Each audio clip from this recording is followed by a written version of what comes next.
કેરળમના રાજકારણમાંથી મોટા સમાચાર સામે આવ્યા.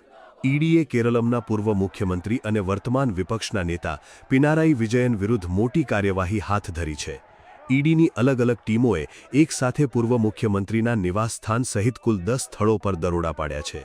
ઈડીનું આ મેગા એક્શન પિનારાઈ વિજયનની દીકરી વીણા વિજયનની આઈટી ફર્મ એક્સાલોજિક સોલ્યુશન્સ સાથે જોડાયેલા કથિત મની લોન્ડરિંગ કેસ અંતર્ગત લેવાયું છે, જ્યાં તેમના નિવાસસ્થાન બહાર મોટી સંખ્યામાં સીપીઆઈએમના કાર્યકર્તાઓ ઉમટી પડતા પોલીસ સાથે તેમના ઘર્ષણના પણ દ્રશ્યો જોવા મળ્યા.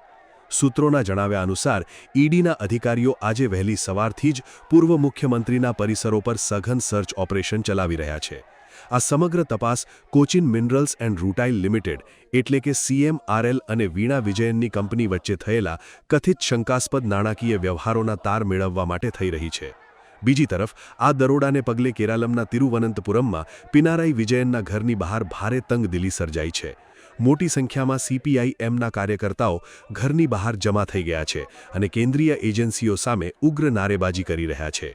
વિરોધ એટલો હિંસક બન્યો કે કાર્યકર્તાઓની ત્યાં તૈનાત સુરક્ષાકર્મીઓ અને પોલીસ સાથે જોરદાર ઝપાઝપી થઈ ગઈ હતી. ઈડીની આ કાર્યવાહીથી કેરળમમાં મોટો રાજકીય સંગ્રામ શરૂ થઈ ચૂક્યો છે.